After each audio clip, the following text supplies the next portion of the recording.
mooy plainte bi nga xam ne moom nga déposé woon fële ci OFNAC pour dénoncer ki nga xam ne nag moo di Barthélémy Dias mi nekkoon maire bu Mermoz Sacré-Cœur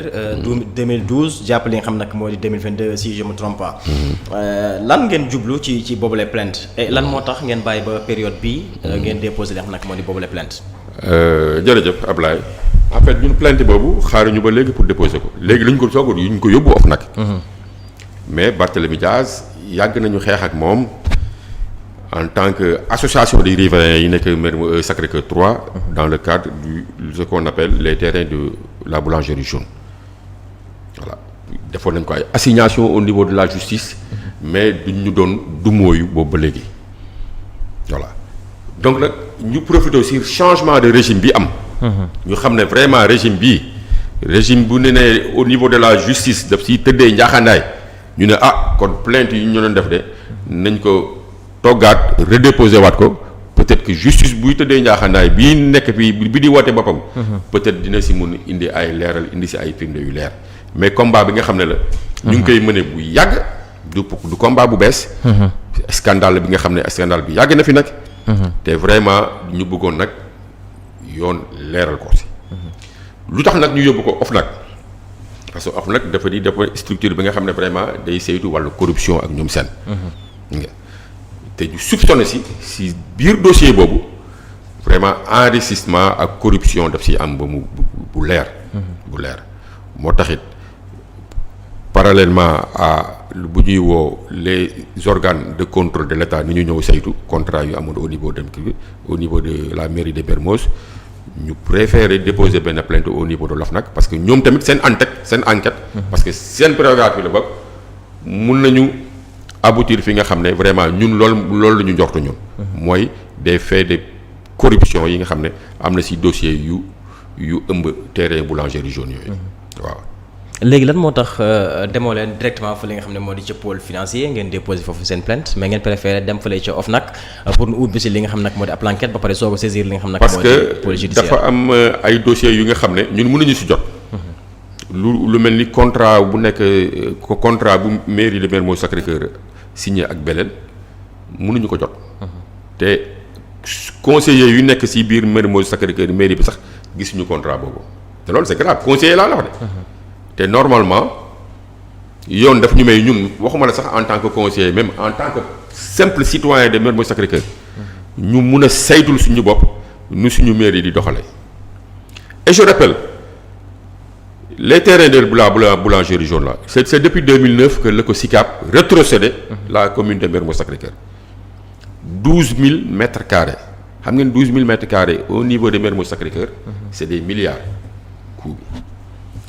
SICAP bu mu koy jox commune de Mermoz Sacré-Cœur daf ko jox au franc symbolique ça veut dire que dafa lay ne 15 nga laa la koy jaayee xam loolu moom ñooy franc symbolique waaye su ma la koy joxuma la rek pour ne def si lu la neex SICAP bu mu koy jox soo xoolee état des droits réels yi bu baax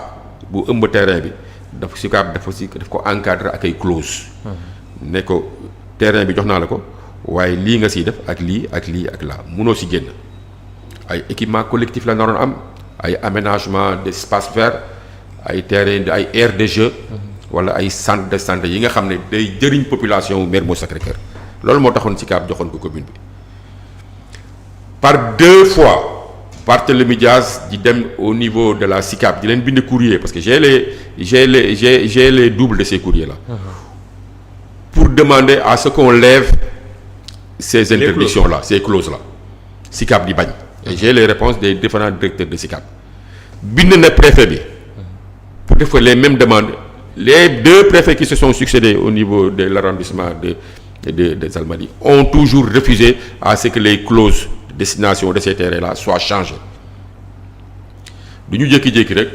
moom ci boppam mu jël coobare boppam en tant que maire changer dispositif yi nga xam ne moom moo entouré woon terrain yi jël ko jox ko ay privé. jàppoon ni loolu prérogative am la en tant que maire wala. mais mënul nekk prérogative am. mais si parce que comme terrain yi dañu ko encadré woon. clause yi daf ko encadré mënu ko woon def passer outre ces clauses là te lu si gën a doy waar mooy de par exemple soo jëlee le cas de Auchan dafa jël benn société privée. jox ko terrain bi société boobu jël ko loué ko Auchan léegi lan moo xew. diggante borom société boobu nekk écran diggante commune bi ak Auchan lan la seex ak Barthélémy Dias ñëpp xam nañu xaritam la mu jël xaritam jox ko terrain yi xarit bi wëlbatiku dem louer terrain yi Auchan donc foofu il y a ce qu'on appelle des conflits d'intérêts parce que au lieu que commune bi joxal ko signer directement contrat bi Auchan gérer kii bi non ils ont préféré wut benn intermédiaire ci digg bi ça c'est totalement anormal et nous trouvons que les intérêts des populations de Mermoz Sacré-Cœur ont été lésés sur ce coin là l'autre côté les 5000 mètres carrés yu mu jël jox ko Belel c'est une société privée ñoom ñu ngi leen xamee woon ay jaayi tissu ils ont des magasins au niveau de la commune mais ñu wëlbatiku jël plus de 5000 mètres carrés si titre foncier boobu boulangerie Dione jox ko Belel gis nga ñu def fa benn immeuble de R+9 dafa benn centre commercial bi nga xam ne contrat bi ba léegi nit mënu la ne teg na si bëtam ba léegi nit mënu la ne teg na si bëtam et parallèlement à ça nag ñu gis parce que Barthélémy Dias ñoo màggandoo si koñ bi xam nañ ko suñu rakk la xam nañu fu mu jógee xam nañu kuy ndeyam ak kuy bàyyam xam nañu lu mu nekk mais simple maire la wax naa la léegi son premier emploi c'était maire de Mermoz Sacré-Cœur mais gis nga le rythme de vie de Barthélémy Dias Barthélémy Dias a un train de vie mais indécent soo jëlee les plus d'une il entretient plus de 30 gardes du corps mais fan lay jëlee xaalis boobu pour fay garde du corps bi yooyu sooy xoolee garde du corps journalièrement rek tu lay fay pratiquement 20 000 25 000 boo demee buntu kër papam lu mot 20 garde du corps ñoo fay nekk journalièrement H24 du lundi au dimanche. mais Barthélémy Dias on le connaît de lui que son salaire de maire à l'époque on le connaissait de lui que son salaire de maire là le salaire d'un maire c'était 250 000 fan temps yële la ko Macky Sall defoon 500 000 avant mu fi jógee mais est-ce que son train de vie reflète ses revenus normalement yu mu nar a am non kon dafa am na feneen fi nga xam ne mu ngi fay jëlee xaalis te loo xam ne nag nguur gi xamu ko. te nguur gi tamit parallèlement quand même aux déclarations fiscales de Barthélémy Dias nga gis train de vie bu muy mëne il a un parc automobile insolent soo demee sa villa qu'il a à Saly c'est une villa bi nga xam ne construit avec plus de presque 300 millions avec des piscines boîtes de nuit à l'intérieur lu nekk mi ngi ci biir mais loolu revenu légal yi mënu ko may donc forcément on s'est dit que il tire des revenus autres que de ses salaires légaux donc nous soupçonnons des cas de corruption graves tu vois entre ces entreprises privées auxquelles il a remis les terrains des citoyens de Mermoz Sacré-Cœur quand même et nous soupçonnons quand même qu'il y a eu des cas de moo tax ñuy woo OFNAC parce que OFNAC quand même ils ont les prérogatives d'enquêter ils ont les prérogatives d'enquêter vraiment bu ñu te xam naa man OFNAC bu enquêter wallahi di nga gis yi nga xam ne ay cas yu doy waar si naka la yore woon la commune de Mermoz Sacré-Cœur jóge na fa mais ça n'a pas changé ku mu fa bàyyi ak moom benn la il est à la mairie de Dakar mais ba léegi c'est lui qui contrôle la mairie de Mermoz Sacré-Cœur ba léegi c'est lui qui contrôle la mairie de Mermoz Sacré-Cœur et dans notre plainte aussi nous avons dit aussi que parce que nous avons eu vent des cas de surfacturation qu'il y a eu au niveau de la ville de Dakar bu muy organiser son sommet sur l'eau il y a eu des surfacturations de plus de 300 à 400 millions qui ont été décelés ñu mu yoree les bourses municipales parce que c'est un budget de 3 milliards annuellement nga xam ne c'est pour donner des bourses à nos jeunes dakarois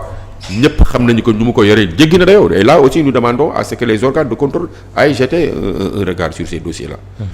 ñu dépoussiérer les bourses xool dossiers yu bourses yi xool les passations de marché au niveau de la ville de Dakar di ngeen xam ne y a des cas de corruption très graves yi nga xam ne ñu ngi ci boppu Barthélémy Dias te ñu bëggoon nag yoon leeral ko. allez-y doyen. waaw bon monsieur Sy man dafa am loo xam ne dafa xaw a kii sama bopp tuuti parce que cas boobu nga wax ni ma je vous ai écouté déglu naa la bi nga demee au niveau de l'OFNAC déposer une plainte bi la journaliste yi tendé micro déglu naa aussi li nga fa wax mais man sama problème mooy d'abord SICAP bi nga wax ne moo alloué terrain boobu la mairie de SICAP Mermoz loolu nga wax moo leen ko alloué mais bi mu leen ko alloué dafa am ay clause yooyu bon foofu la Barthélémy Dias waroon respecté wu ko mu def autrement alors man te d'après suma xam-xam bu gàtt mairie Barthélémy Dias est maire de SICAP Mermoz Sacré-Cœur mais étant maire aussi lépp loo xamante ni dañu koy def ci biir commune bi bon dafay jaar ci conseil municipal bi c'est le conseil municipal seul habilité après délibération maire bi mën a def lenn s'il s'agit d'allouer un site à une société wala dara ça doit faire l'objet d'une réunion du conseil municipal. À l'issue de cette réunion si le conseil municipal délibère sur ça jox maire bi autorisation à ce que mu allouer terrain bi bu boobaa les maires bi di mën a agir mais je vois mal comment Barthélémy Dias en tant que maire peut prendre des décisions sans l'aval du conseil municipal ñëw rek jékki-jékki rek joxe benn place fenn def ko kii ça moom bu fekkee def boobu ba léegi conseil municipal bi yuuxuwul deful dara waxu ci dana ma xaw a jaaxal c'est là laay wax ne est-ce que d'abord bon c'est pas à moi de poser ces questions normalement kii ko laaj mais dinaa la ko laaj parce que li ma bëgg a laaj mooy est-ce que vous avez associé si seen plainte bi ngeen dem à l'OFNAC est-ce que associé ngeen si des membres du conseil municipal yoo xamante ni bon ñoom dinañ leen mën a édifier sur tout ce qui se passe au niveau du conseil municipal parce que mairie aussi du noonu mairie bi le maire mënut a tëb rek tey xëy rek jékki-jékki rek jël benn décision noonu comme ça lépp luy xew ci biir commune bi ça fait l'objet d'une délibération du conseil municipal le maire ne peut rien faire sans l'aval du conseil municipal ça moom il faut que ma wax la ko léegi nag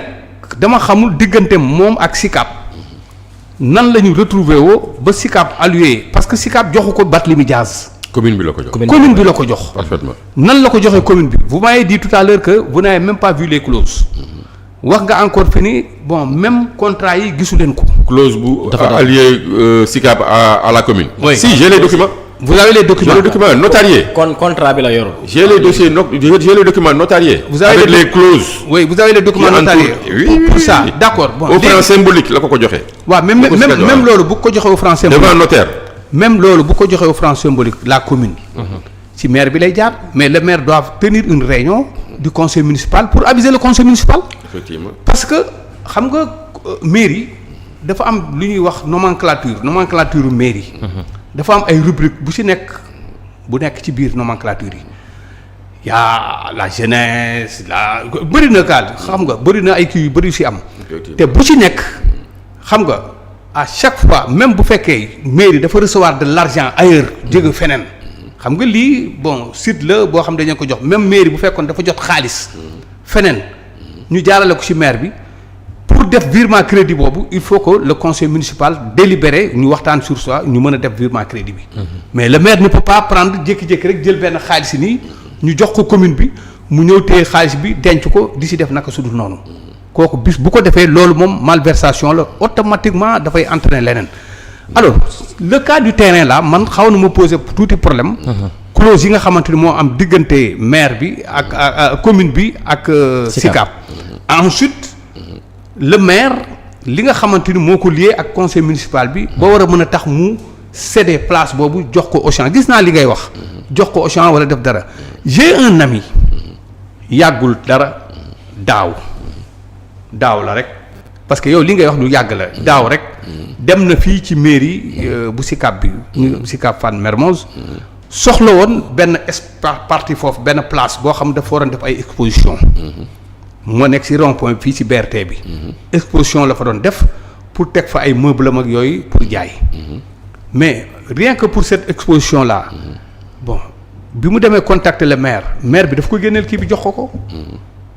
ne ko tarif yi nii la clause yi nii lay demee nii lañ la ko mën a joxeeg nii ak nii ak nii ci loolu la waajib daf ko ne sax il est même interdit que sax nga kii ko nga def ko d'une manière boo xam soit tabax fa wala def fa leneen loo xamante ni suba dañ ko war a mën dindi dañ la ko attribuer à titre provisoire pour que rek nga def say exposition autorisé la soit booy kii nga def fa sa bâche génnee teg nii mais pas construire wala leer quoi que ce soit s'il s'agit de construction ça c'est autre chose ak yeneen donc loolu bokk na ci li nga xamante ni noonu lay mairie di joxe yenn espace yi léegi je vois mal comment le maire en question am fitu ñëw taxaw joxe partie boobu sans l'aval du conseil municipal d'après ni nga waxee nii dafa mel ni le conseil municipal n'est pas au courant de ça. Les conseillers que j'ai approchés. Ils ne peuvent pas te dire le contrat qui lie la mairie de Mermoz Sacré-Cœur à ces promoteurs privés là. mais c'est là foofu nag. Et le problème non pire le problème c'est que les contrats ne sont même pas au niveau de la mairie de Mermoz Sacré-Cœur. contrat yi moom bu muy dem ville de Dakar dafa yóbbaale contrat yi ça veut dire que contrat yi am na lu mu siy laax. kon foofu violation ñun on a été alliés de Barthélémy Dias dans le cadre de Yewwi Askan Wi. Est-ce que xam nga y a pas de conseiller de Pastef dans la commune de Mermoz Sacré-Cœur est-ce que xam nga loolu xam nga Barthélémy Dias la def jour bu ñu doon déposer liste yi. il a rayé tout ce qui est conseiller de Pastef sur les listes électorales il ne veut pas parce que xam nañu dafa ne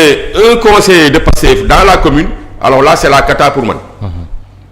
bu muy dem déposer liste yi il a rayé tout ce qui est conseiller de Pastef laa la wax de à l'époque il ñëwoon def scandale bu rëy. mais ñëwoon def scandale bu rëy. mais si. ba mu wëlbatiku dem si Ousmane Sonko fen fa ay fen yu tàng ne Ousmane Sonko non si boo ma bañ a jox la liste de ces conseillers là alors que c'était pas vrai. parce que si. parce que bëggul qu'on jette un regard dans si dossier yu mu fa bàyyi. waaw mais li mais quand même c'est grave que dans la continuité du service public. qu'un maire qui quitte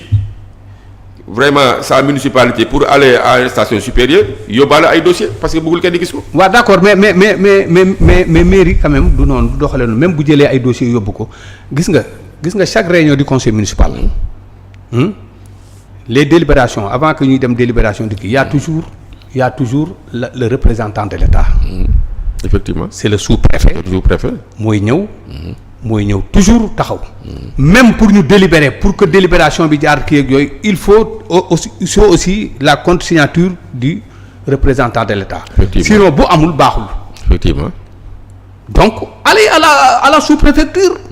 c'est votre droit le plus absolu vous êtes un citoyen yow administré nga am nga droit même d'abord ci texte yi lu mu wax mooy que les réunions qui se tiennent au niveau du conseil municipal. foofu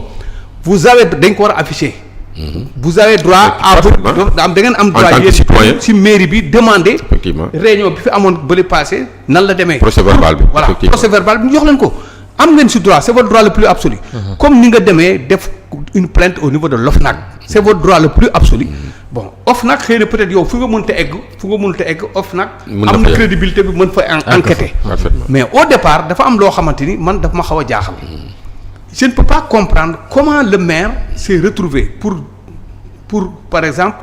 joxe yenn sites yi sans l'aval du conseil municipal c'est moo tax man bon vraiment bu fekkoon mën ngeen am yenn conseil yoo xam mën nañ leen édifier wax parce que li ngay wax nii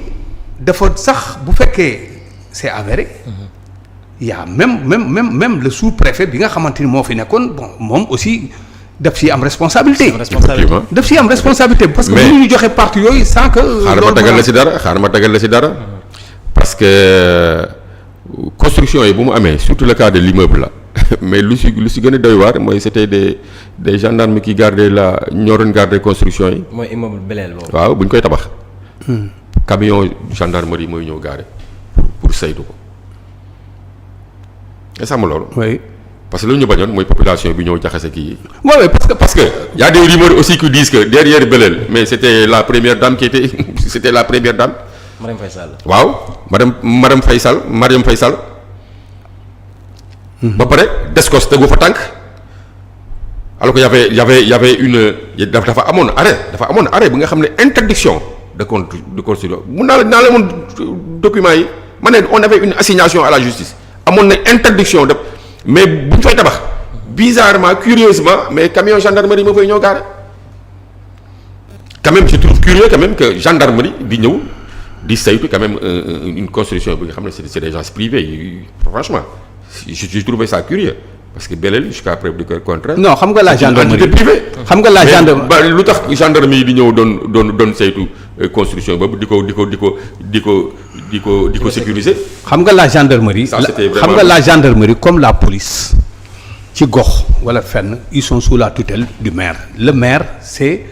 le représentant de l'État ci biir gox ba. c'est-à-dire le maire moo leen yilif le maire peut solliciter la gendarmerie pour gisoo même les comment dire boo ko xoolee fin d'année bu ñuy def seen recouvrement yooyu annuel yi ñuy def nii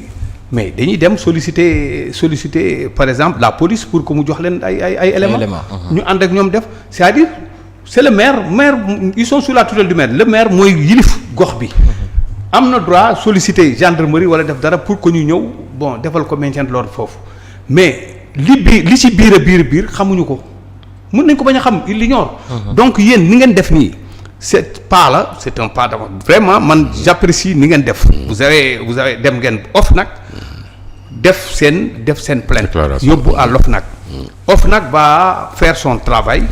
Bon à l'issue du travail de l'OFNAC xëy na peut-être lu bëri dina mën a feeñ ci yéen ngeen mën a xam fan ngeen xam ak fan la degré d'implication wu maire bi am yooyu yëpp dinañ ko mën a kii ça c'est une très bonne initiative mais man bëggoon naa ngeen gën a avancer seen kii ci kaw bu fekkoon peut-être amoon ngeen ay quelques membres du conseil municipal bi nga xamante ni en son temps ba ñuy joxe foofu ñoom ñoo fa nekkoon am aussi bon d'autres juristes ñoo xamante ni c'est des conseils seeni conseil la ñu mën doon soit ay avocats yoo xam ne dinañ ànd ak yéen. ngeen waxtaan ak ñoom sur beaucoup de choses parce que nag aussi dafa am yenn yoo xamante ni bon nit ki bu ko defee ngeen gis ne bon lii mu def nii pour yéen vous jugez ça illégal vraiment vous devez vous doter de lépp li nga xamante ni moo leen di mën a couvrir sur beaucoup de choses. parce que foofu lañ toll. man daal gis naa ne foofu lañ toll. effectivement. maire Barthélémy Dias nag man mënuma ko kiiwal dara. mënuma ko miimal dara mënuma ko waxal dara parce que façon bi muy comporté woo sax ci biir mbedd mi. wane na carrément bon même au sein de sa commune. il est capable de faire ce que bon lui semble. mais nag yenn yooyu bu demee ba am ci ba gisuñu ay contrat quand on me dit que des conseillers municipaux n'ont même pas vu. ay délibération yoo xamante ne am na fa wala quoi que ce soit là moom c'est autre chose. mais même bu amee conseil municipal am topp na ko mais conseil municipal amul droit outrepasser quand même les clauses parce que dafa am yoon tamit dafa am droit. dana soppi clause yi. Voilà donc conseil municipal tamit ils sont bien encadrés ça veut dire que clause yu encadré woon terrain yooyu.